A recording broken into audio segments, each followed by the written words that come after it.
Hello पिलामाने आज आमे पढ़िबा एक सुंदर कहानी जार नाम बिलुआ बड़ चतुर। एक जंगल रे जणे बिलुआ रहुथिला। अपराह्न समय बिलुआटी बणरे बुलु बुलु गोटे हाथी चारिगड़ लंबेई शोइथिबार देखिला। खूब सावधान सहकारे से हाथी पाखकु आसिला। ता चारिपटे बुलिला। भल भावरे हाथीटीकु निरीक्षण करी देखिला।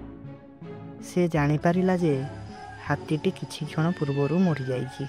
एते बड़ हाथीटाकु एका एका खाइले किछि दिन खुशी रे चली जीवो बोली से भाबिला। से ताकु खाइबा पाई चेष्टा कला, मात्र हाथीर मोटा चमड़ा फुटाई पारिला नाही।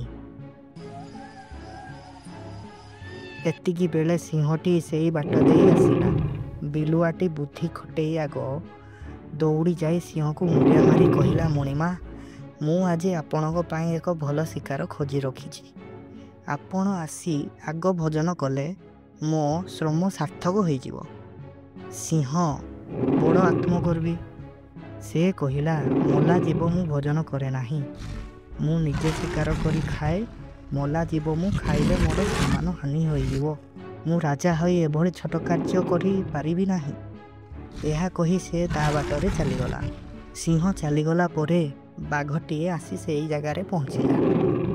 बिलुआटी भाबिला गोटिए विपद दूर करू करू आउ एक गोटाए ग्रह आसी पहुँचिलाणी।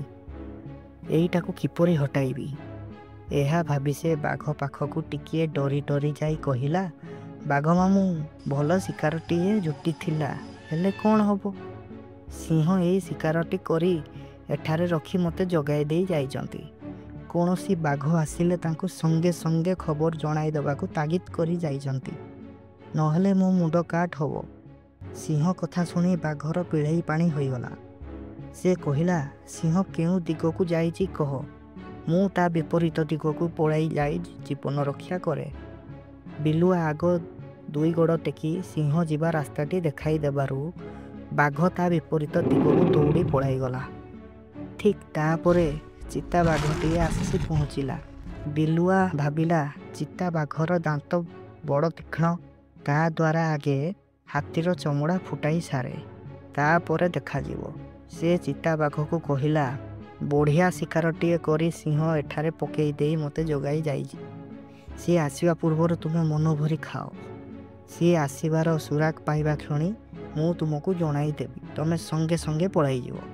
चिता जेते मना कले मध्य बिलुआ न डरिबा पाई ताकू कहिला। चिता आउ कथा न भांगी पारी ता धारुआ दांतरे हाथीर चमड़ा काटी देई भीतर मांस खाइबाकू जाउछि। बिलुआ ताहा देखि सिंह आसीगला बोली पाटी करी उठिला।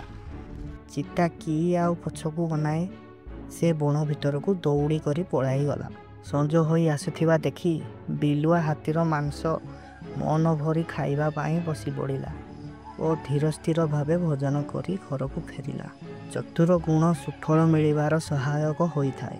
चतुर हेब जे बिलुआ बरी, सबु काम पारिब करी।